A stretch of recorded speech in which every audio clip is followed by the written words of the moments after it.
गजाननाचा सामर्थ्याने गजाननाचा संकट जाई माधारा गणगणात होते गण गण गणात होते गण गण गणात होते गणात होते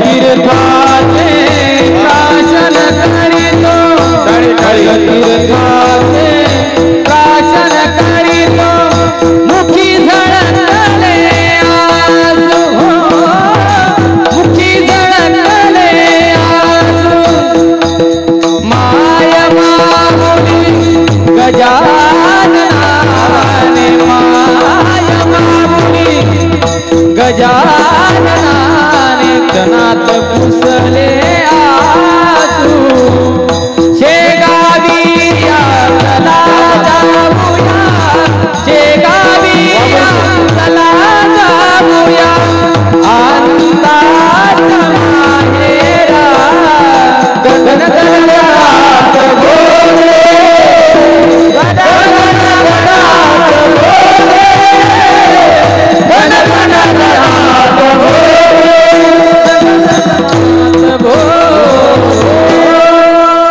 वा वा पहिल्यांदाच टाळ्या वाजवा. भोगतो न घडी संचिता वाचूनी भोगतो न घडी संचिता वाचूनी करावे ते मनी समाधान म्हणवून मनी मानू नये खेदू म्हणावा गोविंदू वेळो वेळा विठ्ठल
प्रस्तुत प्रसंगी प्राप्तस्थळी सेवेसाठी निवडलेला अभंग वारकरी संप्रदायाचे अधभरीव साधू वैराग्याचे मूर्तिमंत अशा प्रकारे असलेले देहू निवासी जगद्गुरु श्री तुकोबा यांचा कर्म प्रधान अशा प्रकारचा हा अभंग आहे. जीवनामध्ये कर्म सांगणारा हा अभंग आहे. खरं तर अभंग या ठिकाणी निवडण्याचं कारण असं आहे की जगद्गुरु श्री तुकोबा यांनी वेगवेगळ्या प्रकारचे आपल्या आणि त्या ठिकाणी अभंग गाथेमध्ये अभंग संहितेमध्ये अभंग रचलेले आहे. मग त्यामध्ये कर्मपर अभंग आहे, ज्ञानपर अभंग आहे, उपदेशपर अभंग आहे, स्थितीपर अभंग आहे, उपदेशाचे अभंग आहे. नानाविध अशा प्रकारचे अभंग रचलेले आहे. आपल्या मनात जी अशा प्रकारची शंका येईल ती शंका मनामध्ये ठेवून जर आपण गाथा उघडला तर असा एकही अशा प्रकाराची या संसारामध्ये शंका आपली राहणार नाही की तो गाठ्यात त्याचं उत्तर नाही. प्रत्येक उत्तराचं समाधान हे पंचम वेद असलेल्या श्री तुकोबारायांच्या गाथ्यामध्ये आहे. आणि मुळात आज अभंग निवडण्याचं कारण असं आहे की ज्या निमित्तानं या ठिकाणी आपला अखंड हरिनाम सप्ताह आहे ते संत सद्गुरु श्री गजानन महाराज यांनी कधी जीवनामध्ये नामचिंतन करा असा उपदेश केला नाही. सद्गुरु श्री गजानन महाराजांनी कधी आपल्या जीवनात यज्ञ याग कराव त्या ठिकाणी असं सुद्धा उपदेश केला नाही. सद्गुरु श्री गजानन महाराज यांनी कधी त्या ठिकाणी तीर्थयात्रा भ्रमण करा असाही उपदेश केला नाही. परंतु सद्गुरु श्री गजानन महाराजांनी महत्वाचा मुख्य जर उपदेश कोणता केला असेल तर तो कर्मे विशुभ जावा. आपण आहे त्या ठिकाणी आपण करतो ते काम चोखंदळपणे त्या ठिकाणी नीतिमत्तेनं आपलं काम अशा प्रकारे व्यवस्थित करावं. ही कर्माची नीती संत श्री गजानन महाराजांनी शिकवली आणि म्हणून कर्माचा अभंग या ठिकाणी मी निवडला. याचं हे एक कारण. आणि दुसरं एक कारण असे अनिल महाराज मी अभंग निवडला होता उजळले भाग्याता अवघी चिंता वारली. परंतु अभंग बदलण्याचं कारण दुपारी आमचे भाऊ मामा आम्ही बसलो आणि बसल्यानंतर असाच थोडासा आमचा इकडचा तिकडचा विषय झाला आणि त्या विषयामध्ये थोडस कर्माबद्दल आमचं बोलणं झालं. म्हणून मी दुपारीच त्या ठिकाणी विचार बदलला आणि हा अभंग निवडला. विठ्ठल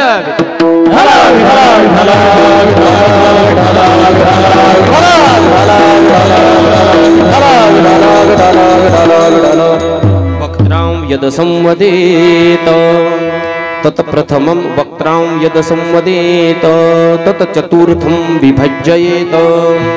प्रथमं प्रतिज्ञांश्च द्वितीयं उपोद्घातं तृतीयं प्रस्तावनांच चतुर्थकं विशलीकरणं. बघा मी उद्धृत केलेला श्लोक हा श्रुतिमातेतला आहे आणि श्रुतिमाता असं सांगते एखादा वक्ता समाजाच्या समोर आपल्या सद्गुरूंनी दिलेले ज्ञान सांगण्यासाठी जर उभा राहिला असेल तर त्याने आपलं सांगणं आपलं म्हणणं आपलं बोलणं हे चार वेगवेगळ्या विभागामध्ये विभागून त्या ठिकाणी समाजाच्या समोर ते उद्धृत करावं.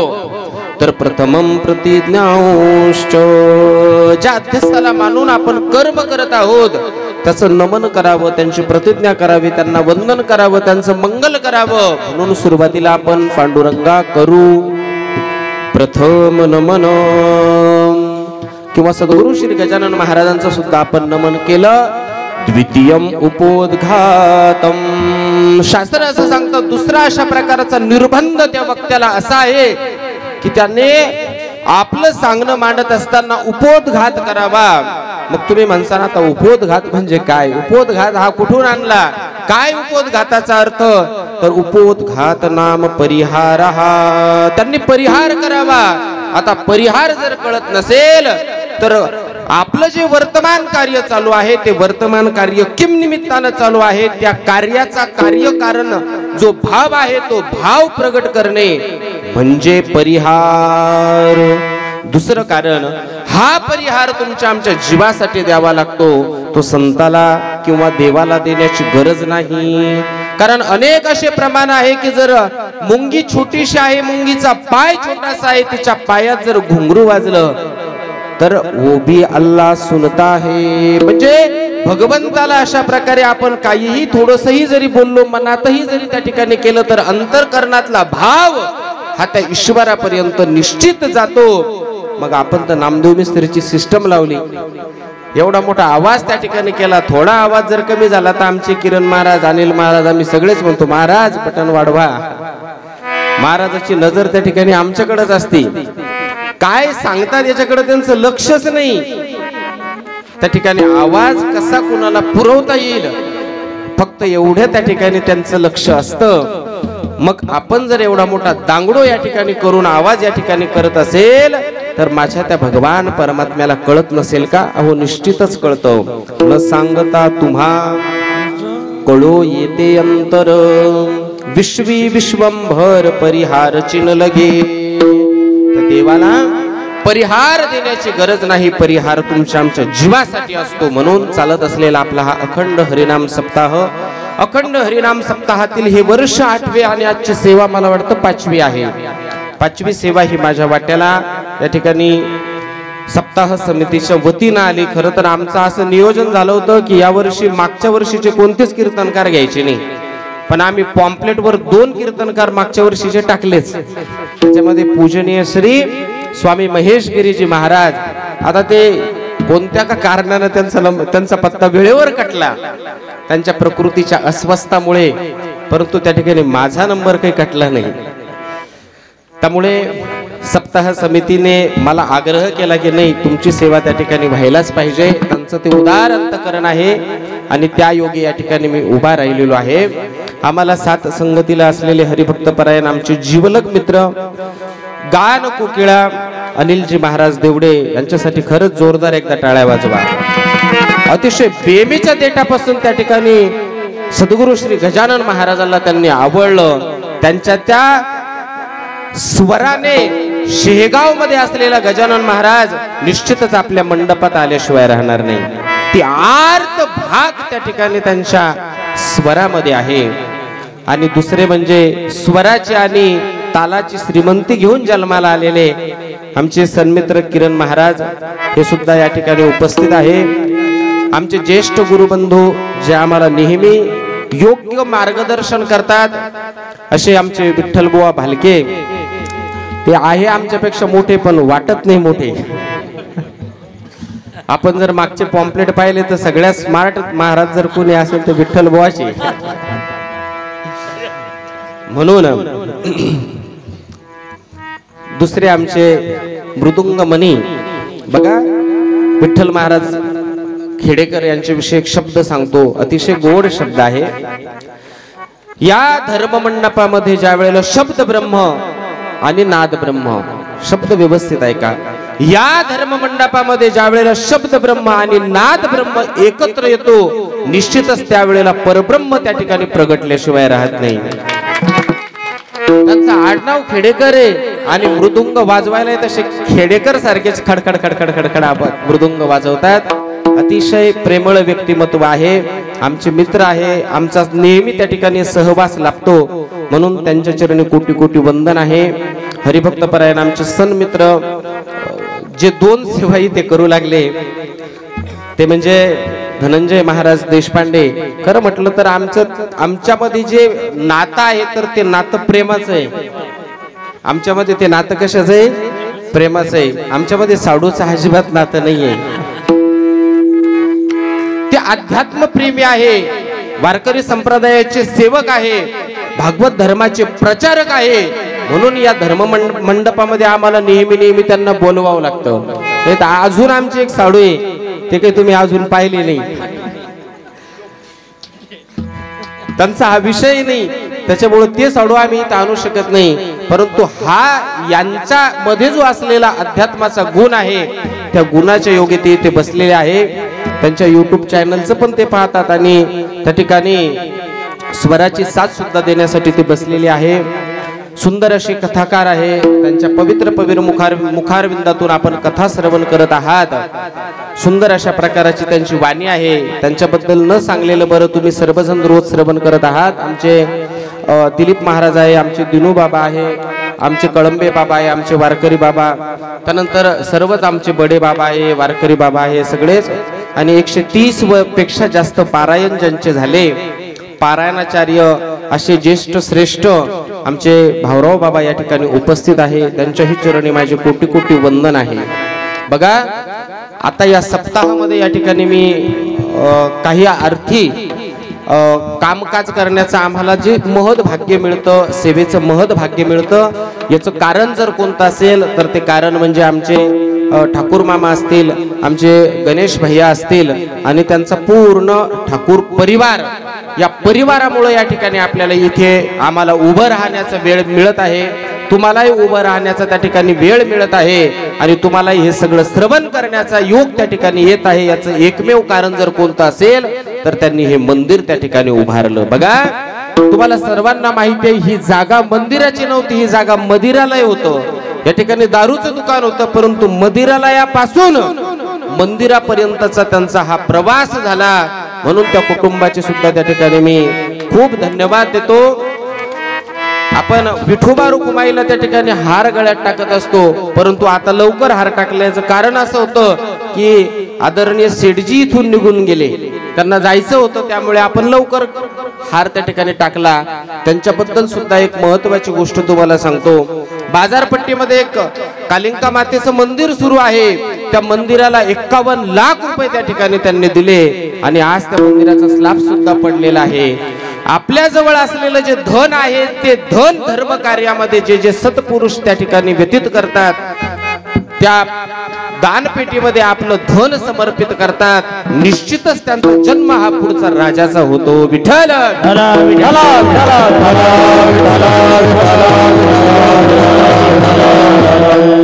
आणि महत्वाचा अजून याच्या पलीकडे जर मला काही सांगायचं असेल तर आदरणीय आमचे जगताप गुरुजी, त्यांच्याबद्दल जर मला बोलायचं असलं तर मला बोलताच येत नाही महाराज.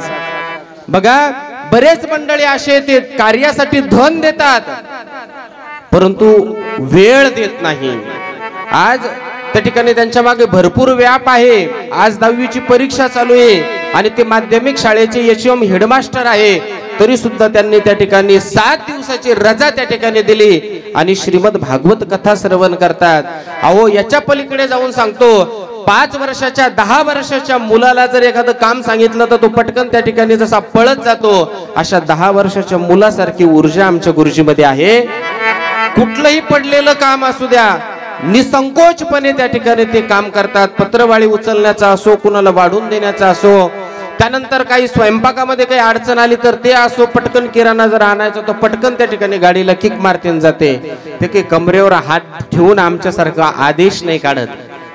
नाही तर गुरुजी लोकांना सांगायची सवय, शिकवायची सवय, करायची सवय नाही. परंतु खरोखर बघा, आपण पांढऱ्या वेशेतले साधू पाहिले, पांढऱ्या वेशेतले संत पाहिले, पांढऱ्या वेशेतले त्या ठिकाणी भगव्या वेशेतले पाहिले, परंतु फक्त हा रंगच संताचा नाही.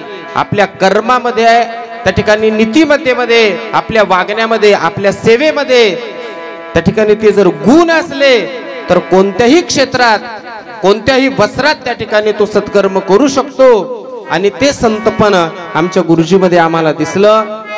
आमच्या त्या ठिकाणी मी पहिलेच सांगितलं की त्यांच्याबद्दल मला काय बोलावं हेच सुचत नाही, म्हणून त्यांना सुद्धा खूप खूप त्या ठिकाणी धन्यवाद आहे. त्यानंतर आमचे रांधवन साहेब असतील, आमचे मिस्त्री असतील, सर्वांच्या चरणी त्या ठिकाणी सविनय प्रणिपात करतो. मला यांच्याबद्दल बोलणं हे अत्यंत गरजेचं होतं, कारण 2 मिनिटात काही परिहार संयोजकाचा होत नसतो. त्यांना थोडंसं बोलावंच लागतं आणि ते अंतःकरणातले शब्द आहे. म्हणून बसलेल्या तुमच्या सर्वांच्या चरणी सविनय प्रणिपात करतो.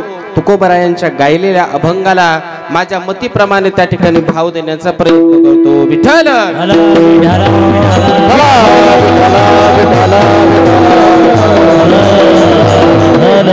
अभंग जगद्गुरु श्री तुकोबरायाचा आहे आणि जगद्गुरु तुकोबराय आपल्याला अभंगातून त्या ठिकाणी कर्म शिकवतात. कर्म बघा, हा देह आणि प्रारब्ध, आपल्या जीवनामध्ये असलेलं सुख दुःख आणि संचित क्रियमान आणि प्रारब्ध या कर्माचा त्या ठिकाणी आपल्याला मेळ पाहायचा आहे. ज्या वेळेला आपला हा देह तयार झाला, त्या देहाच्या अगोदर त्या ठिकाणी प्रारब्ध रचल्या गेलं. देह तव असे प्रारब्धा अधीन, मिका त्याचा बाहू सीन भार. तुकोबरायांचं प्रमाण आहे की देह अशा प्रकाराचा निर्माण होण्यापूर्वी आपलं प्रारब्ध रचलं गेलं बाबा, आणि ते प्रारब्ध रचल्यानंतर त्या ठिकाणी आपला देह त्या ठिकाणी तयार झाला. बघा, तुमच्या भाषेत समजून जर सांगायचं ठरलं तर जुन्या काळामध्ये रेल्वे पटरी तयार झाली. मग रेल्वे पटरी तयार करण्यासाठी त्या ठिकाणी जागा बघितली, ती जागा त्या ठिकाणी शासनाने ताब्यात घेतली. इंजिनियरनं माप टाकलं आणि इंजिनियरनं माप टाकल्यानंतर त्या ठिकाणी त्याला लागणारी खडी, माती, रेती, त्या ठिकाणी त्याला लागणारं लोखंड सगळं अशा प्रकाराचं तयार झालं. आणि त्या ठिकाणी इंजिनियर साहेब आले, सरकारचे काही कर्मचारी आले आणि शुभ मुहूर्तावर ती रेल्वे त्या ठिकाणी त्या इंजन त्या रुळावरतून धावायला सुरुवात झाली. हिरवा झेंडा दाखवला आणि ते पळायला लागले. आता ते पळत असताना उदाहरणार्थ संभाजीनगर मधून जर त्या ठिकाणी आपल्याला शेगावला जायचं असेल तर जालना खामगाव असं त्या ठिकाणी चक्कर मारून रेल्वेनं जावं लागतं. परंतु एखादा ड्रायव्हर जर हुशार असला, विद्वान असला, त्याला चालवण्याची चाणक्षता असली तर त्या ठिकाणी तो ते रेल्वे इंजन असं सिल्लोड, भोकरदन, माहोरा, चिखली या मार्गे नेऊ शकतो का विठ्ठल महाराज? नाही. का नाही नेऊ शकत? कारण ज्या मार्गाने त्या ठिकाणी त्या रेल्वेची पटरी टाकलेली आहे त्याच मार्गाने त्याला जावं लागेल. तसा हा जो देह आपल्याला मिळालेला आहे, हा देह आपल्या प्रारब्धाच्या अधीन आहे आणि त्याच अशा प्रकारे मार्गाला आपल्याला जायचं आहे. म्हणून जीवनात कुठलंही सुख येऊ द्या, कुठलंही दुःख येऊ द्या, कुठलाही भोग आपल्याला मिळू द्या, तो भोग त्या ठिकाणी आपल्याला भोगावाच लागेल. अभंगाच्या पहिल्या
प्रारब्ध प्रत्येकाला अशा प्रकारचा आहे.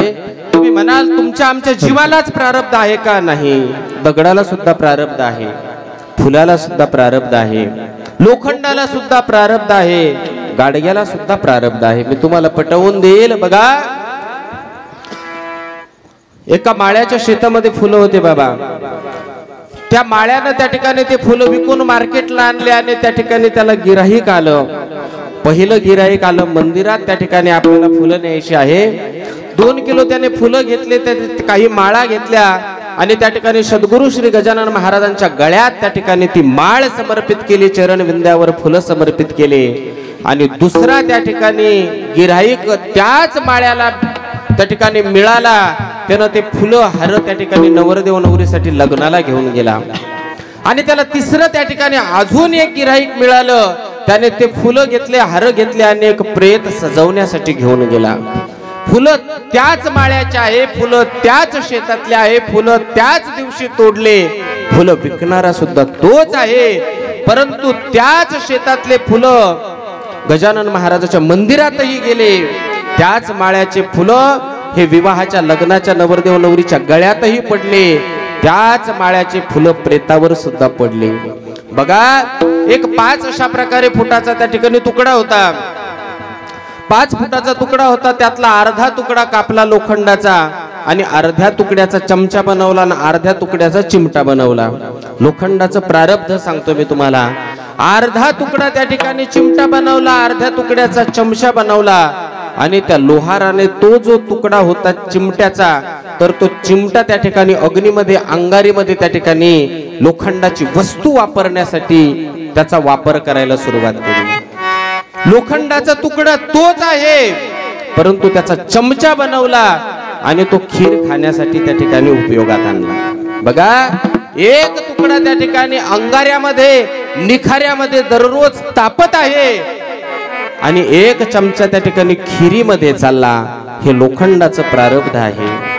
कुंभार बाबाकडे एक त्या ठिकाणी मिस्त्री, तुमच्याकडे एक त्या ठिकाणी. आमचे कुंभार बाबा पण इथंच आहे. आमच्या कुंभार बाबानं 3 त्या ठिकाणी मडके बनवले आणि 3 मडके बनवल्याच्या नंतर त्यांच्याकडे सुद्धा असेच गिऱ्हाईक आले. पहिलं त्या ठिकाणी गिऱ्हाईक आलं आमच्या काल्याच्या कीर्तनासाठी. आम्हाला यामध्ये काही काल्याचा प्रसाद तयार करायचा आहे म्हणून त्या ठिकाणी आदराने आमच्या मिस्त्रीने ते मडकं त्याला दिलं. त्याच्यामध्ये काल्याचा प्रसाद टाकण्यात आला. दुसरं मडकं त्या ठिकाणी त्याच दिवशी आमच्या कुंभार बाबानं कुठे दिलं तर भाकरी करण्यासाठी. पूर्वीच्या काळातला तो दृष्टांत आहे. त्याच्यात वरण वगैरे दूध वगैरे शिजवायचे, त्याच्यासाठी देण्यात आलं. आणि तिसरा त्या ठिकाणी मडकं दिलं. ते कशासाठी? म्हाताऱ्याची थुंकी थुकण्यासाठी. आमच्या मिस्त्रीने एकाच दिवशी मडकं बनवलं. ते मडकं काल्याच्या प्रसादामध्ये आलं. एक मडकं त्या ठिकाणी वरण भात करण्यासाठी स्वयंपाक घरात गेला आणि तिसरं मडकं बेडके थुकण्यासाठी त्या ठिकाणी गेलं. हे मडक्याचं प्रारब्ध आहे सज्जना हो. यापुढे तुम्हाला सांगेल मी, एकाच गुरुचे 2 शिष्य, एक गुरु के 2 शिष्य,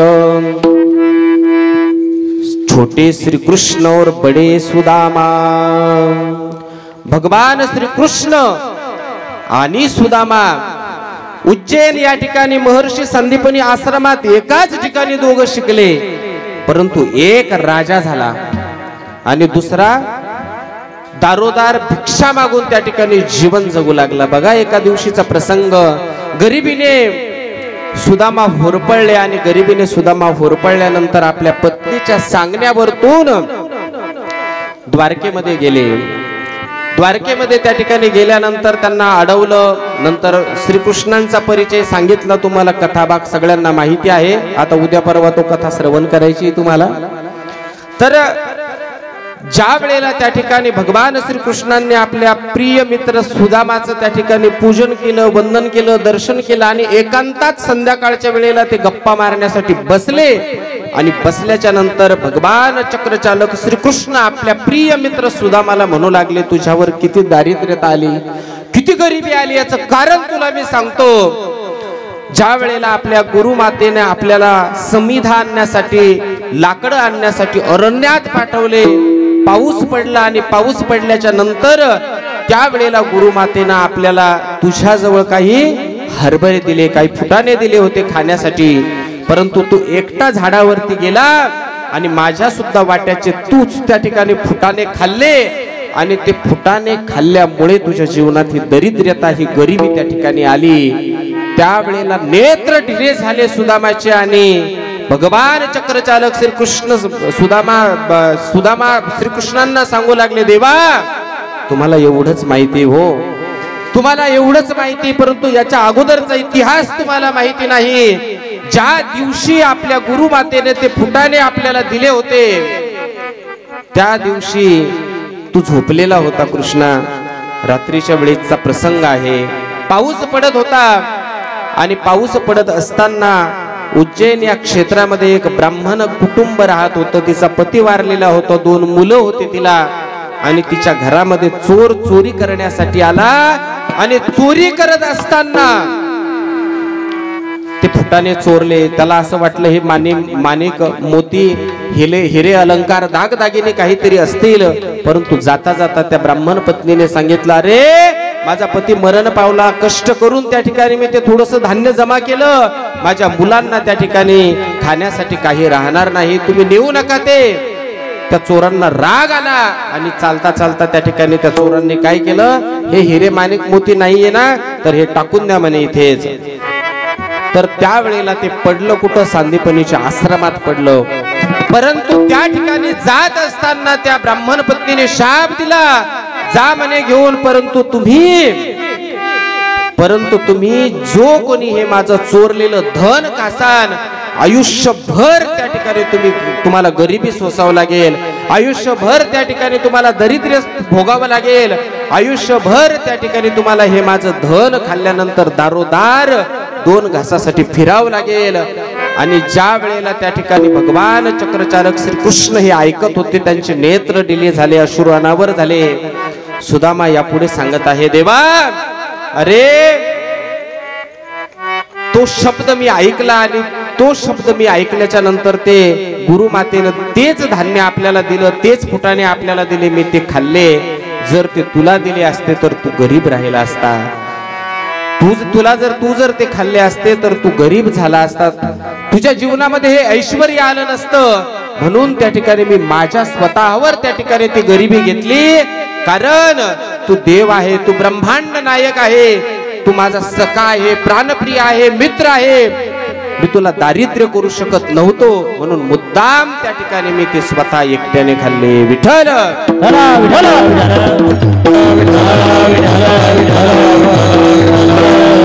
आणि म्हणून सुदामा ब्राह्मण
जीवनामध्ये आलेलं आपलं जे दुःख आहे ना, या दुःखाला काही ना काही कारण आहे महाराज. 3 कर्म सांगितले, संचित, प्रारब्ध आणि क्रियमान. संचित कर्म म्हणजे काय, क्रियमान कर्म म्हणजे काय आणि प्रारब्ध म्हणजे काय. क्रियमान कर्म म्हणजे आपण वर्तमान काळामध्ये जे जीवन जगू लागलो याला क्रियमान असं म्हणतात. संचित म्हणजे साठलेलं कर्म आणि प्रारब्ध म्हणजे जे भोगू लागलो आत्ता या क्षणाला त्याला प्रारब्ध असं म्हणतात. तुम्ही म्हणसाल अहो महाराज तुम्ही तर देवदेव करता, तुम्ही तर नामसंकीर्तन करता, तुम्ही तर त्या ठिकाणी अन्नदान करता, यज्ञ यागादी कर्म करता, धर्म कार्य करता, लोकांना सन्मार्गाला लावता, तरी तुमच्या जीवनात दुःख का? याचं कारण मागच्या जन्मात पूर्वी जन्मी पाप केले तेही बहु विस्तारले. मागच्या जन्मातली परतफेड आपल्याला करावं लागते. बघा एक व्यक्ती होता, तो गेला आमच्या शेजारच्या एका घरी. आता विठ्ठल बाबा आणि भाऊराव बाबा असे एकच माणसं इथं की एका गावातले. विठ्ठल महाराज गेले भाऊराव बाबाच्या घरी आणि भाऊराव बाबा जेवण करत होते. मग भाऊराव बाबा जेवण करत असताना विठ्ठल महाराज त्यांच्या तिथे गेल्यानंतर गुपचूप बसावं बाबांना, तर बाबा त्यांच्या ताटाकडे पाहू लागले. कोण? विठ्ठल महाराज पाहू लागले. हे विठ्ठल महाराज हा हे नाही बर का, हे विठ्ठल महाराज त्यांच्या ताटाकडे पाहू लागले. असं 1 दिवस नाही, 2 दिवस नाही, 3 दिवस नाही, रोज जेवायच्या वेळेला गेले की पहिले ताटाकडे पाहिजे आणि विचार करायचे साले रोजच पोळी खाते आणि माझ्या घरी रोजच ज्वारी आहे, असं कस काय? यांनी तर शेतामध्ये सगळी ज्वारी पेरलेली आहे, मग हे गव्हाच्या पोळ्या कस काय खाऊ लागले? आणि माझ्याकडे तर माझ्या शेतामध्ये पूर्ण 10 एकरच्या 10 एकर मी काय लावलेले? गहू लावलेले, आणि माझ्या नशिबात ज्वारी कस काय? त्याचं कारण असं आहे महाराज, जे धान्य आता शेतात आहे ते संचित आहे. जे धान्य शेतात आहे ते क्रियमान आहे. जे धान्य कोठीत ठेवलेलं आहे त्या ठिकाणी ते प्रारब्ध आहे. आणि जे त्या ठिकाणी आता शेतात चालू आहे ते क्रियमान आहे. फुकलं का?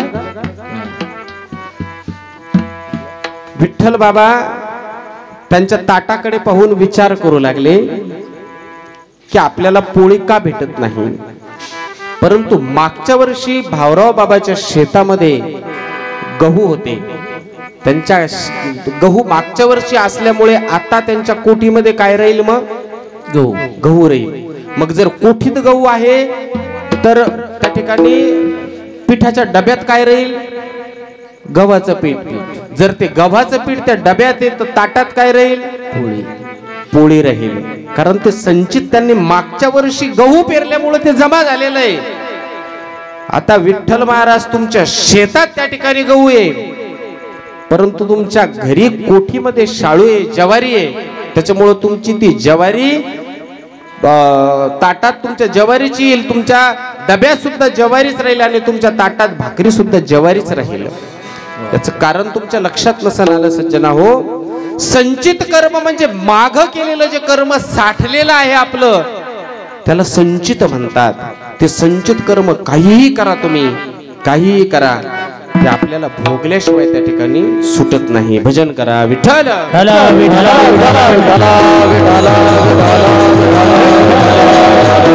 बघा, कर्मे दशरथ वियोगी मेला, कर्मे श्री राम वनवासा गेला, कर्मे रावण क्षयो पावला, वियोग घडला सीता देवी. बघा, प्रभू श्री रामचंद्राचे पिता दशरथ, ज्यांचा मित्र इंद्र आहे, ज्या वेळेला ते स्वर्गात गेले तर इंद्र त्यांना त्या ठिकाणी जागा द्यायचा. त्या ठिकाणी ब्रह्मांड नायक, चक्रचालक, परमात्मा, पुरुषोत्तम, मर्यादा प्रभू श्री रामचंद्र ज्यांचा मुलगा आहे, महाकाली, महालक्ष्मी, महासरस्वती, जगज्जननी, परांभा सीता माता त्यांची सून आहे. अयोध्यासारख्या राज्याचे ते सम्राट आहे. परंतु अंतकाळी त्या ठिकाणी त्यांना आपल्या पुत्र वियोगानं मरावं लागलं. सगळ्यांना कथाभाग माहिती आहे. ज्या वेळेला त्या ठिकाणी श्रावण बाळ पाणी आणण्यासाठी झारीमध्ये गेला आणि झारीचा बुडबुड आवाज निघाला. दशरथाला असं वाटलं पक्षी आहे आणि सर्दिशी त्या ठिकाणी बाण सोडला. श्रावण बाळाचा हृदय शिदून गेला आणि त्याच वेळेला त्या ठिकाणी ते पाणी घेऊन श्रावणाच्या आईवडिलांकडे ज्या वेळेला ते आले तर श्रावण बाळाच्या आईवडिलांनी त्यांना शाप दिला की जसं तू त्या ठिकाणी आमच्या म्हाताऱ्याची काठी हिरावून घेतली, अंतकाळी तुला त्या ठिकाणी पुत्र वियोगानं राम राम राम करत असंच मरावं लागेल. हे कर्म आहे महाराज, कर्म. त्या कर्माचा शेष त्या ठिकाणी दशरथ राजाला भोगावा लागला. त्याचा मुलगा ब्रह्मांड नायक आहे, परंतु देवाला सोडा, देवाच्या बापाला सुद्धा कर्म चुकलं नाही. सीता मातेचा जीवनातला प्रसंग तुम्हा सर्वांना माहिती आहे. वियोग घडला सीता देवी. कुमारिका होती सीता माता आणि कुमारिका असताना वनामध्ये गेली मृगया करण्यासाठी आणि मृगया करत असताना त्या ठिकाणी एक पोपट आणि पोपटीनं, नर आणि मादी पोपटाची त्या ठिकाणी दोघं आपापसात गप्पा मारत होत्या. ते सांगत होते की अयोध्येचा त्या ठिकाणी राजपुत्र श्रीराम याचा विवाह सीता सोबत होणार आहे. ते सीता मातेनं ऐकलं. ऐका लक्ष देऊन. ते सीता मातेनं ऐकलं आणि सीता मातेनं ऐकल्यानंतर त्यांच्या जवळ गेले. पोपटाला विचारलं, पोपटा अजून काही असेल माहिती तुला तर मला सांग. ते म्हणे, तू कोण आहे? म्हणे, तुम्ही ज्यांच्या विषयी बोलता ती मी सीता आहे. तू सांगितलं ना की अयोध्येचा पुत्र राम त्याच्याशी तुझा विवाह होणार आहे, अजून मला सांग. पोपटानं सांगितलं, मला माहित नाही. त्यावेळेला त्या ठिकाणी त्या पोपटाच्या त्या नर पोपटिनीला, पोपटाच्या बायकोला त्या ठिकाणी सीतेने जवळ घेतला आणि सांगितलं, मी याला महालात घेऊन जाते, तुमची सगळी व्यवस्था करते, सगळं काही करते. परंतु तो पोपट त्या ठिकाणी बोलायला लागला, मी पिंजऱ्यातला पोपट नाही म्हणे. आम्हाला त्या ठिकाणी स्वच्छंदाने भरारी मारण्याची सवय, आम्ही तुमच्या राजमहालात येणार नाही. परंतु सीता मातेनं त्या ठिकाणी हट्ट धरला. त्यावेळेला हट्ट धरल्याच्या नंतर पोपट उडून जायला लागला आणि ज्या वेळेला ही पोपटीन उडायला लागली, सीता मातेनं पकडलं. ती पोपटीन त्यावेळेला गरोदर होती. ती पोपटीन त्यावेळेला गरोदर होती. तर तत्क्षणी त्या ठिकाणी त्या पोपटाला, त्या पोपटिनीच्या विरहामध्ये मृत्यू आला आणि मृत्यू आल्याच्या नंतर ती पोपटीन सुद्धा आपल्या पोपटाच्या विरहानं त्याच वेळेला त्या ठिकाणी गतप्राण झाली. आणि ती गतप्राण झाल्यानंतर सज्जना हो, मरत असताना त्यावेळेला त्या ठिकाणी तिने शाप दिला की तू जसं गरोदर अवस्थेमध्ये मला आणि माझ्या पतीला त्या ठिकाणी वेगळं केलं, आमच्यातून त्या ठिकाणी बाजूला केलं, तसं तुला सुद्धा हे भोगावं लागेल. आणि तोच प्रसंग त्या ठिकाणी वनात जात असताना सीतामातेचा घडला. दुसरं कारण अजून ऐका. त्याच वेळेला तो पोपट त्यावेळेला तिथंच थांबला नाही, त्याचा पुनर्जन्म झाला. अयोध्येत त्याचा जन्म झाला. आणि ज्या वेळेला प्रभू श्री रामचंद्र रावणावरती विजय मिळवून आले, त्या ठिकाणी राज तिलक लावण्यात आला आणि आता प्रभू श्री रामचंद्र गादीवर बसणार, तर एका धोब्यानं त्या ठिकाणी संशय सीता मातेवर घेतला. तर तो धोबी दुसरा तिसरा कोणी नसून तोच पोपट त्या ठिकाणी परत जन्माला आला आणि त्याच पोपटाने त्या ठिकाणी सीता मातेचा आणि रामाचा परत त्या ठिकाणी वियोग घडवला. मला सांगा तुम्ही, जनकाची जानकी होती, महाकाली महालक्ष्मी महासरस्वतीचं स्वरूप होतं सीता माता, परंतु कर्म चुकलं का महाराज? दिलेला शाप चुकलेलं, कर्म चुकलेलं, वाईट जी घटना होती ती घटना भोगावीच लागली. म्हणून हरिपाठात त्या ठिकाणी नाथ महाराज सांगतात, केले कर्म झाले तेची भोगाले, केले कर्म झाले तेची भोगाले, केले कर्म झाले तेची भोगाले,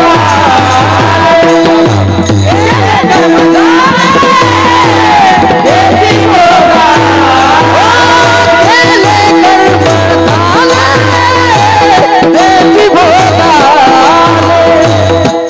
केले कर्म झाले तेची भोगाले, केले कर्म झाले तेची भोगाले,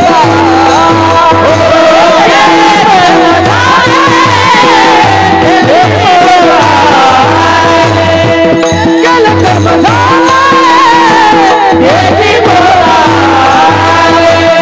उपजले मेले से किती उपजले मेले ऐसे हरी मुखी गाता हर परिचेता, हरी मुखी गाता हर परिचेता, उपजले मेले ऐसे उपजले मेले ऐसे किती हरी मुखी गाता हर परिचेता, हरी मुखी गाता हर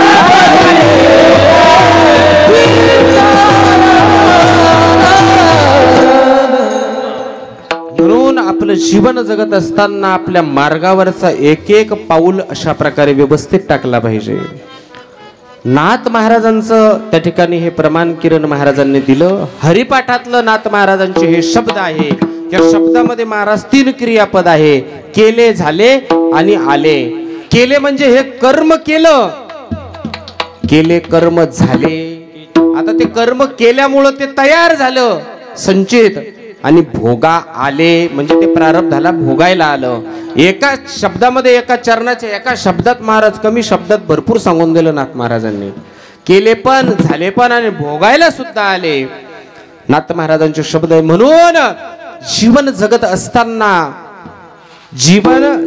असताना आपण एखाद्या वेळेला आपल्या मोठ्या साहेबाला घाबरलं नाही तर चालतं.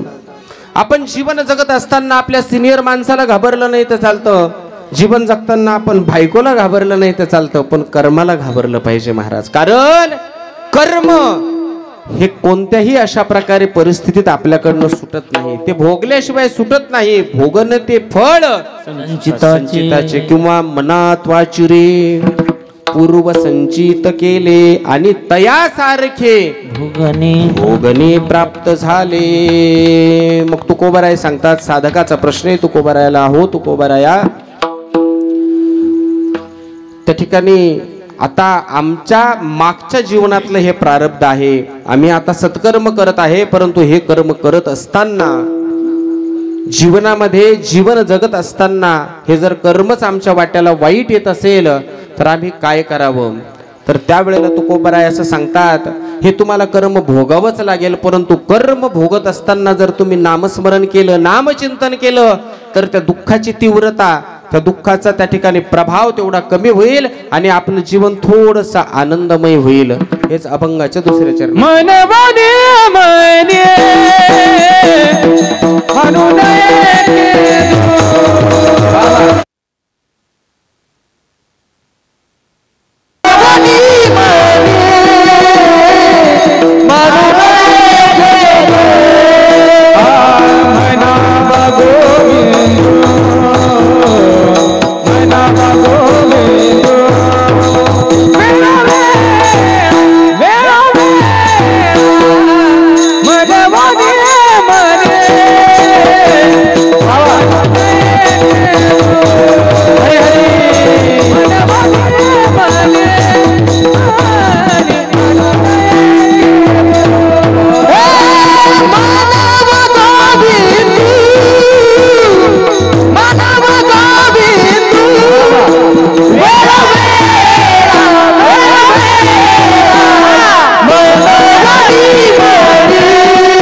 टाळी वाजवा एकदा.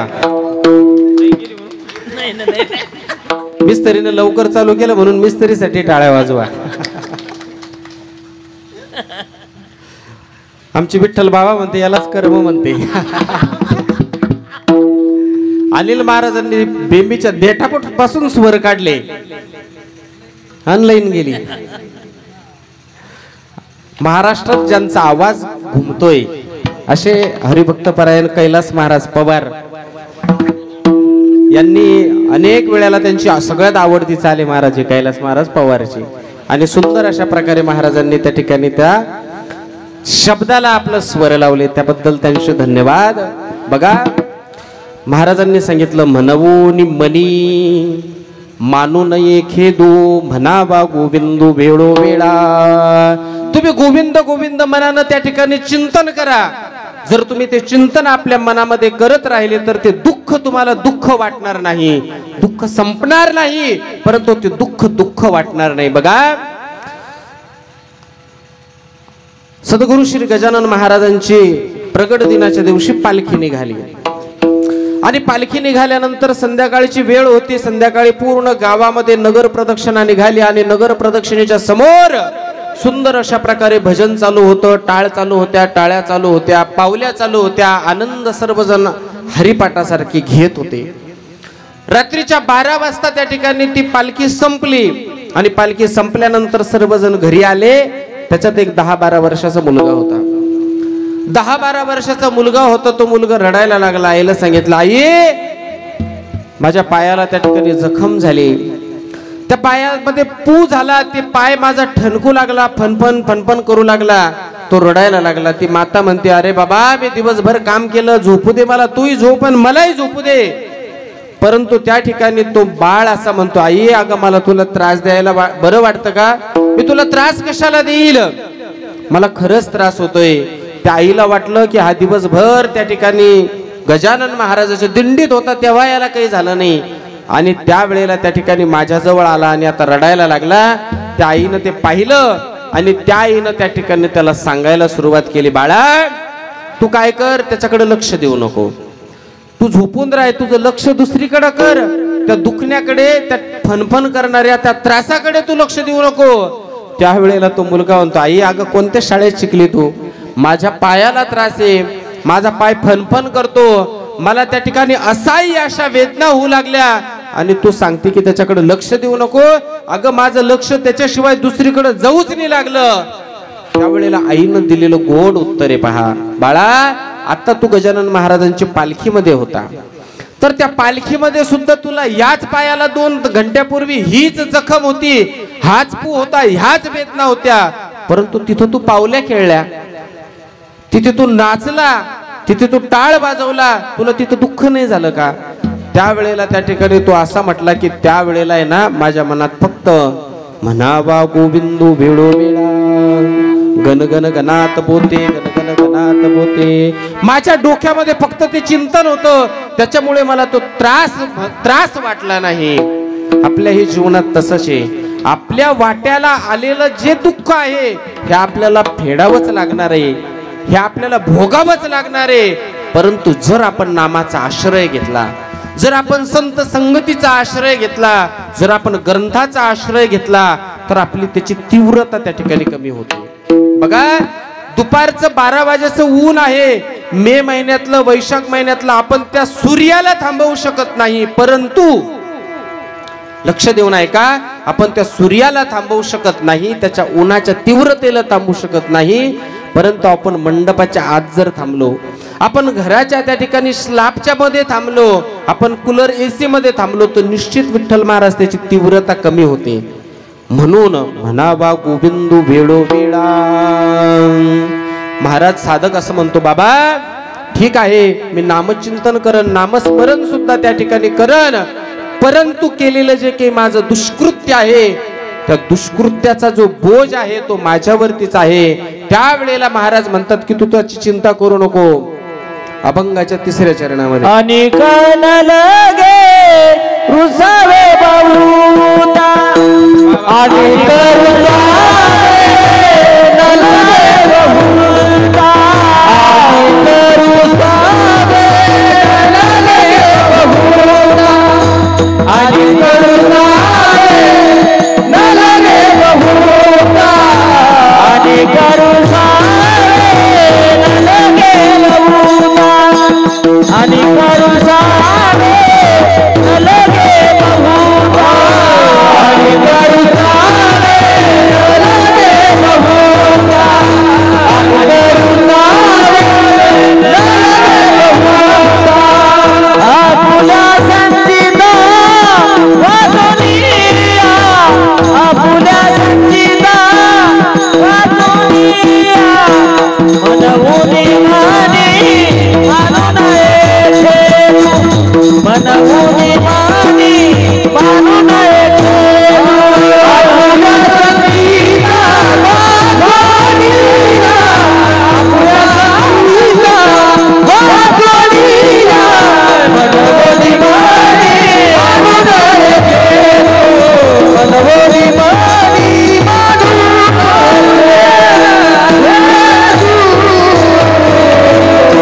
विठोबा रखुमा, रखुमा,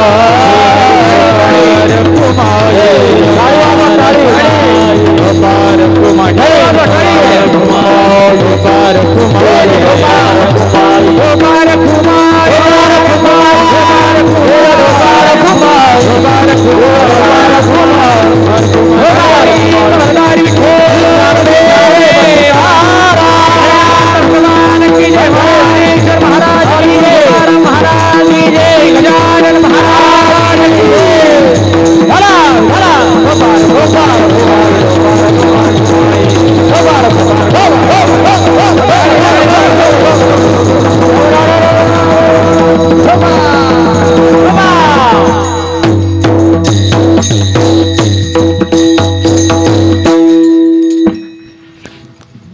जगद्गुरु श्री तुकोबाराय सांगतात की आपण अशा प्रकारे म्हणवो निमनी, नाही 3रं चरण चाललं आता, आणि करुसावे न लगे बहुत आपुल्या संचिता वाचुनिया. बघा, सजन कासाया ज्या वेळेला जगन्नाथपुरीला चालला, लक्ष देऊन ऐका, सुंदर दृष्टांत आहे कर्माच्या बाबतीत.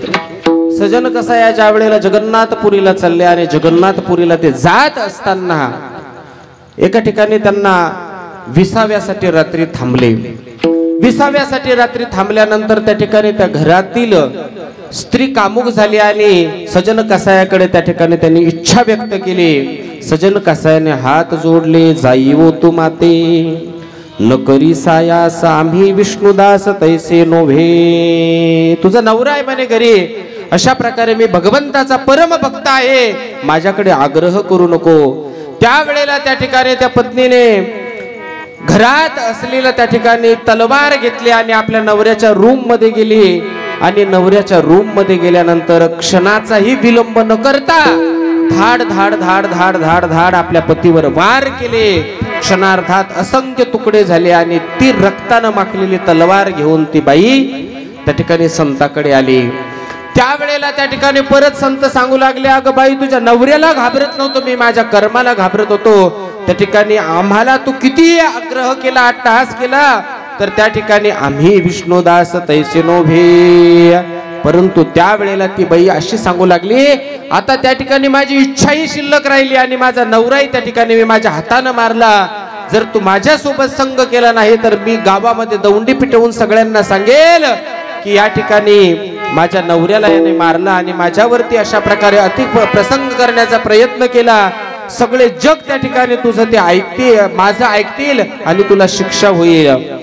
त्यावेळेला त्या ठिकाणी सजन कसाईने सांगितलं की माझ्या जीवनात कुठलीही आपत्ती येऊ दे, परंतु एकविध आम्ही न धरू पालट, न सांडू ही वाट सापडली. मी माझं मार्ग त्या ठिकाणी चुकवणार नाही, माझं पाऊल त्या ठिकाणी मी वाकड टाकणार नाही. आणि जे घडायचं ते घडलं. गावामध्ये सगळीकडे दौंडी पिटवण्यात आली आणि साधूला पकडलं.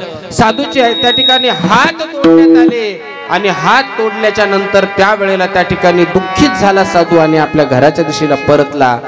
परंतु निघत असताना त्याच्या मनात परत असं आलं की चला आपण एकदा परत त्या ठिकाणी जगन्नाथाकडे जाऊ आणि त्याला जवाब विचारू. आयुष्यभर त्या ठिकाणी मी ब्रह्मचर्याचं पालन केलं, माझा पाऊल त्या ठिकाणी वाकडा टाकला नाही आणि माझ्या जीवनात हे दुःख कशामुळे आले. जगन्नाथपुरीला त्या ठिकाणी संत गेले आणि संत गेल्यानंतर त्या भगवंताकडे पाहिलं आणि भगवंताकडे पाहिल्यानंतर किंचाळून प्रश्न केला, देवा मी काय असा त्या ठिकाणी माझ्या जीवनात अपराध केला, मला त्या ठिकाणी माझे हात गमवावे लागले, मला याचं दुःख नाही. शब्द ऐका साधूचा, माझे हात गमवावे लागले, मला याचं दुःख नाहीये, परंतु माझ्या जीवनाला कलंक लागला, माझ्या जीवनाला डाग लागला, माझं जीवन दूषित झालं, माझ्याकडे लोक व्याभिचारानं पाहायला लागले. हा फक्त माझा त्या ठिकाणी अपमान नाही, माझ्या सर्व संत परंपरेचा अपमान आहे, माझ्या सकल संतांचा हा अपमान आहे. का माझ्या जीवनात असं घडलं असेल? त्यावेळेला जगन्नाथानं त्यावेळेला त्याला गोड उत्तर दिलं, बघा मागचा जन्म आठव, मागच्या जन्मामध्ये अशा प्रकारे तो शेतात उभा होता, एक गाय सैरावैरा धावत असताना त्या ठिकाणी कसाई हातामध्ये त्या ठिकाणी ते तलवार घेऊन त्या गायीच्या मागे लागला आणि त्या गायीला त्या ठिकाणी पकडण्यासाठी तुला सांगितलं, तर तू त्यावेळेला तुझ्या या दोन हातानं त्या गायीला पकडलं आणि दोन हातानं गायीला पकडून त्या कसायाच्या हातामध्ये दिलं. तर त्याच वेळेला त्या ठिकाणी त्या कसायाने अशा प्रकारे त्या गायीला कापून त्या ठिकाणी तिचा मांस विक्री केला. बघ पुढच्या जन्मामध्ये जो कसाई होता ना तो त्या बाईचा नवरा होता, तो जो कसाई होता तो त्या बाईचा नवरा होता. ती जी गाय होती तर त्या गायीनं त्या कसायाच्या पत्नीचा त्या ठिकाणी जन्म घेतला. कसाई आणि ते गाय या जन्मात पती पत्नी झाले. मग त्यावेळेला त्या ठिकाणी सजन कसाया परत विचारू लागला, देवा माझा काय रोल याच्यात? ते पती पत्नी जाणो आणि ते सगळ्या त्यांचा कुठं न जाणो, मला का अशा प्रकारे त्रास झाला? त्यावेळेला जगन्नाथाने त्याला सांगितलं, तू ती गाय पकडून देणारा होता, तुझ्या याच दोन्ही हाताने त्या ठिकाणी तू ती गाय त्याच्या स्वाधीन केली आणि म्हणून तुझ्या जीवनामध्ये हा दुःख त्या ठिकाणी मिळालं तुला. म्हणून मिळालेलं दुःख जे आहे तर हे दुःख कुठल्या ना कुठल्या तुला कारणानं मिळतं, म्हणून तू त्याचा खेद करू नको, त्याचं दुःख त्या ठिकाणी करू नको. सांगितलं मी अगोदर, मनात वाचिरे पूर्व संचित केले आणि तया सारखे भोगणे प्राप्त झाले. मग तुकोबरायाला परत प्रश्न आहे साधकाचा, आता आम्ही करायचं काय?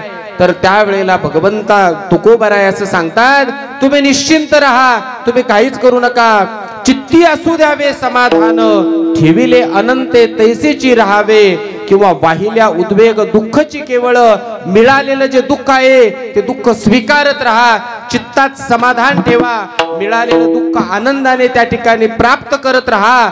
आणि आपला जो भार आहे, आपलं जे ओझं आहे, आपल्यावर येणारा जे काही सर्वस्व संकट आहे ते सगळं देवाच्या भरोशावर टाकून द्या आणि निवांत नामचिंतन करत राहा. अभंगाच्या शेवटच्या तुकमनी भार आकलिया भारे, तुकमनी भार आकलिया भारे, तुकमनी भार आकलिया भारे, तुकमनी भार आकलिया भारे, तुकमनी भार आकलिया भारे, तुकमनी भार आकलिया भारे, तुकमनी भार आकलिया भारे, तुकमनी भार आकलिया भारे. होईला कैवारी नारायण, होईला कैवारी नारायण, होईला कैवारी नारायण. मन बोली बने मानु नये देव, मन बोली बने मानु नये देव, मन बोली बने मानु नये देव, मन बोली बने मानु नये देव. होईला कैवारी नारायण, होईला कैवारी नारायण, नारायण. मन बोली बने मानु नये देव, मन बोली बने मानु नये देव, मन बोली बने मानु नये देव, मानु नये देव.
म्हणावा गोविंद वेळोवेळा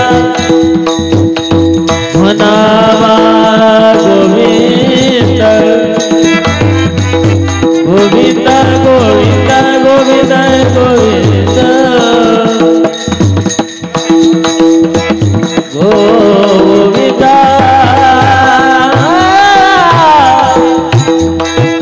हरे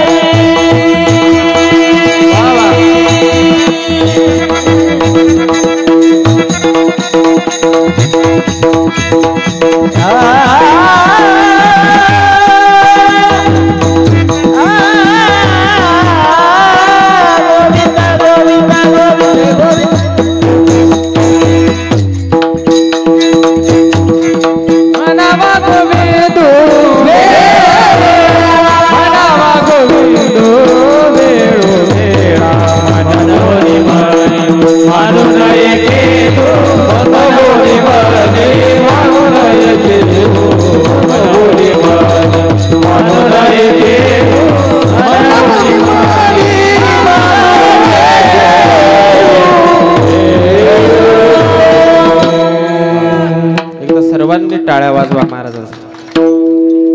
महाराजांच्या पेटीचे स्वर संपले एवढ्या उंच आवाजात गायलं महाराजांनी. खरंच आनंद वाटतो. क्या बात आहे. ते काही कळत नाही आम्हाला जास्त. बघा कर्मप्रधान त्या ठिकाणी आपल्याला आपलं जीवन सांगितलेलं आहे. मी एक भाव तुमच्या समोर 2 मिनिटात मांडून आपली कथा समापन करणार आहोत. आपण आपलं जे जीवन आहे आपलं हे जीवन काही काळामध्ये संपणार आहे. परंतु जाता जाता त्या ठिकाणी आपल्या सोबत आपलं धन येत नाही, आपली प्रॉपर्टी येत नाही. आपण दुसऱ्यावर केलेली जी मोहाची माया आहे ती माया सुद्धा येत नाही. आपल्या सोबत येतं फक्त आणि फक्त आपलं सत्कर्म. आखरी भजन ही तेरा साथी. आपल्या जीवनाचं जे शेवट आहे आपल्या जीवनाच्या सोबत आपल्या फक्त आणि फक्त पुण्य येतं. आपल्याला असं वाटतं नाही हे माझं ते माझं ते माझं ते माझं हे सगळं अशा प्रकारे इथेच राहणार आहे. परंतु हे करू नये अशातला प्रकार नाही. तुम्ही आम्ही सगळे संसारिक आहे. जीवन जगताना त्याची गरज आहे मिठासारखी, त्याची गरजच आहे. परंतु करत असताना आपल्याला आपल्या जीवनामध्ये आपल्या मृत्यूची आठवण असणं गरजेची आहे. बघा एक तुम्हाला भाव सांगून जाईल मी. ज्या वेळेला त्या ठिकाणी मी मेलो नाही अजून मी आहे, परंतु कल्पना करा त्या ठिकाणी मी मेलो. ज्या वेळेला मी जिवंत होतो तर मी जिवंत असताना माझ्या कथा कीर्तनासाठी लोकांनी 1-1 तास त्या ठिकाणी वाट पाहावी. मी ज्या वेळेला जिवंत होतो तर जीवन जगत असताना 1-1 तास जर मला आडचं कीर्तन असेल तर लोकांनी 9 वाजेपर्यंत माझी वाट पाहावी. परंतु मी जर मेलो ना सज्जना हो, तर जर दुपारी 12चा वेळ सांगितलेला असेल जाळण्यासाठी, फुकण्यासाठी, अंत्येष्टीसाठी, आणि त्याला जर काही कारणास्तव 1 तास उशीर झाला, 1 तास वेळ झाला, तर 1-1 घंटा आपली वाट कथा कीर्तनासाठी पाहणारे लोकच त्यावेळेला असं सांगतात की किती वेळ आहे अजून, पटकन आवरा, पटकन फुकायला आणि चला. हे तुमचं आमचं जीवन आहे सज्जना हो. बघा ज्या वेळेला मला 2 पोळ्याची गरज होती, मी जिवंत असताना ज्या वेळेला मला 2 पोळ्याची गरज होती, त्यावेळेला मला त्या ठिकाणी त्या 2 पोळ्या मिळाल्या नाही. आणि ज्या वेळेला या देहातून प्राण अशा प्रकारे निघून गेला तर माझ्या 10व्याच्या दिवशी त्या ठिकाणी 5 पक्वानाचं जेवण माझ्या प्रित्यर्थ त्या ठिकाणी समाजाला खाऊ घातलं, कावळ्याला खाऊ घातलं. जेव्हा मला गरज होती, जेव्हा मला आवश्यकता होती, त्यावेळेला त्या ठिकाणी ते मला मिळालं नाही. परंतु मेल्याच्या नंतर मला त्या ठिकाणी ते देण्यात आलं. हे माणसाचं जीवन आहे. ज्या वेळेला मला असं वाटलं मला प्रेमानं 4 शब्द, माझा मुलगा, माझी मुलगी, माझं कुटुंब, माझं त्या ठिकाणी सून, माझे नातवंड त्या ठिकाणी बोलतील, मला प्रेमानं त्या ठिकाणी गोंजारतील, माझ्या वृद्धाप काळामध्ये मला त्या ठिकाणी आधार देतील, त्यावेळेला त्या ठिकाणी त्यांनी मला आधार दिला नाही. परंतु ज्या वेळेला त्या ठिकाणी या देहातला प्राण निघून गेला, त्यावेळेला माझ्या अंत्येष्टीत, माझ्या मौतीत फक्त आणि फक्त माझीच चर्चा होती. हाच देवा तुझा न्याय आहे का? हे जीवन आहे आपलं. कुणीतरी त्या ठिकाणी मला चांगलं म्हणावं. त्या ठिकाणी त्या मौतीत हाच त्या ठिकाणी संवाद होता की गेलेला माणूस अतिशय चांगला होता. जीवनात चांगलं त्या ठिकाणी त्याने ते कर्म केलं. चांगले शब्द ऐकण्यासाठी सज्जना हो मला मलावं लागलं. ही आपल्या जीवनाची कथा आहे. हीच आपल्या जीवनाची त्या ठिकाणी व्यथा अशा प्रकारे आहे. ज्या वेळेला मला खाटेवरतून उभं राहता येत नव्हतं, ज्या वेळेला खाटेवरतून मला बसता येत नव्हतं, त्यावेळेला मला खऱ्या अर्थानं कुटुंबाच्या आधाराची गरज होती. मला आधार देण्यासाठी कोणीतरी जिवंत असताना पाहिजे होतं, परंतु त्यावेळेला मला कोणी आधार दिला नाही. मी आता मेलो, माझं जीवन संपलं, मला कोणाच्या आधाराची गरज नाहीये. परंतु त्यावेळेला 4 ठिकाणी खांदेकर येऊन मला उचलून स्मशानात घेऊन चालले. मला जेव्हा खऱ्या अर्थाने आधाराची गरज होती, मला तेव्हा आधार मिळाला नाही. परंतु आधार ज्या वेळेला मला नको होता, त्यावेळेला लोकांनी मला आधार दिला. सज्जना हो, हेच आपलं जीवन आहे. दसरा दिवाळी असेल, कुठलाही सण असेल, त्यावेळेला मला 4 कपडे अंगावर परिधान नवीन करण्यासाठी मला गरज होती की मला हे मिळायला पाहिजे. माझ्या अंगावर फाटके कपडे होते, परंतु त्यावेळेला मला ते कपडे मिळाले नाही. ज्या वेळेला माझा जीव संपला, त्या ठिकाणी माझं अंतकर्म झालं, तर त्यावेळेला सगळे नातेवाईक माझ्या अंत्येष्टीला आले. त्यावेळेला मला गरज नसताना सगळ्यांनी कपडे आणले आणि आमच्या घरच्यांनी तर अशा प्रकारे कहरच केला.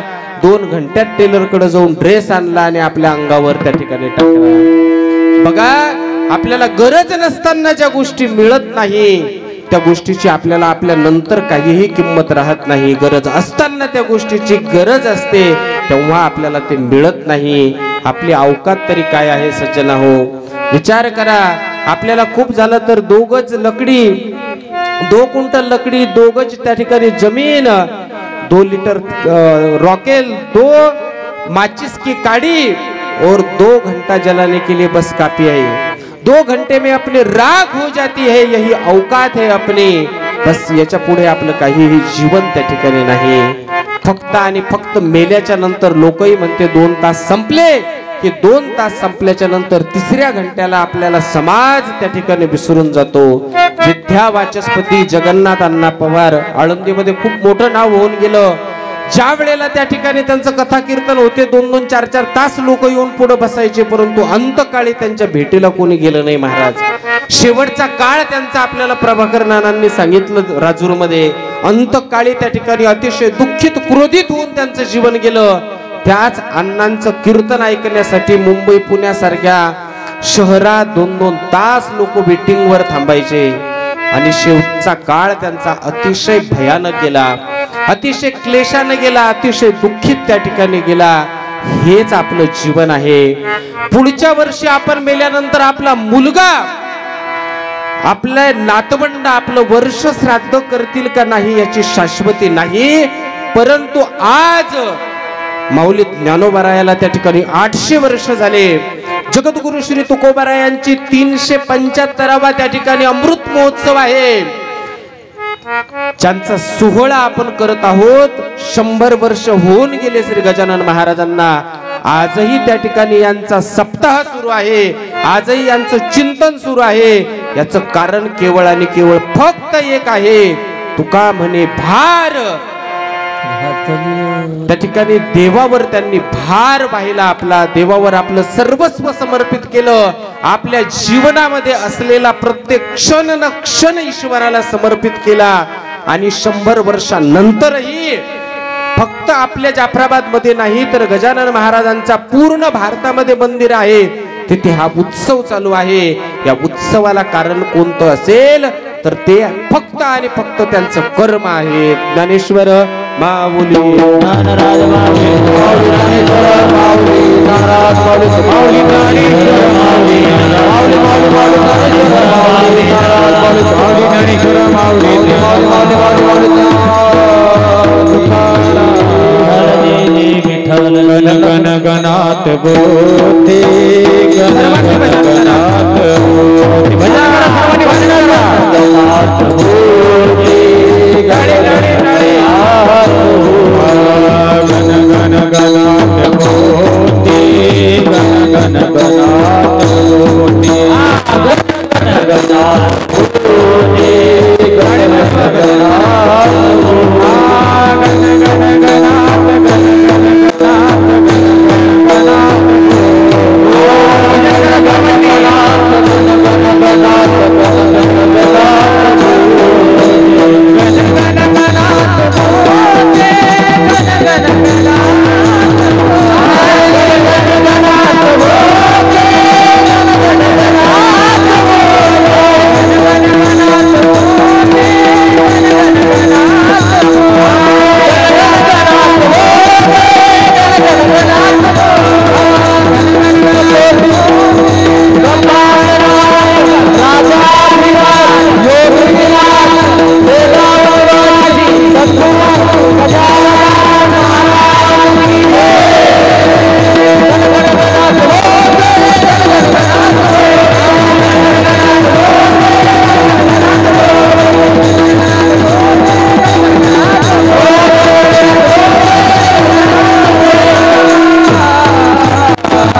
यस्य स्मृत्याच नामोक्त्या तपो यज्ञ क्रियादिषु न्यूनं संपूर्णतायादि सद्यो वंदे तमुच्युतं न्यूनते पुरते अधिकते सरते करुणी घ्यावे तुमते विनवितो असे.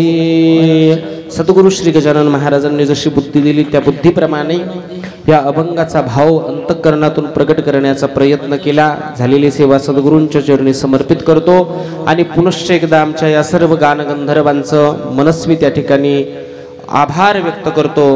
आमचे हिंगोलीचे अनिल महाराज मुकीर हे सुद्धा या ठिकाणी उपस्थित आहे. अतिशय सुंदर गायन आहे महाराजांचं. त्यांना पण ते पण मोठ्या अंतःकरणाने इथे बसले. आबाल वृद्ध सर्वांच्या चरणी माझा त्या ठिकाणी साष्टांग प्रणिपात करतो आणि या ठिकाणी वाणीला पूर्ण विराम देतो. विठ्ठल जय जय विठ्ठल, विठ्ठल जय जय विठ्ठल, हे विठ्ठल जय जय विठ्ठल, विठ्ठल जय जय विठ्ठल. बोलिले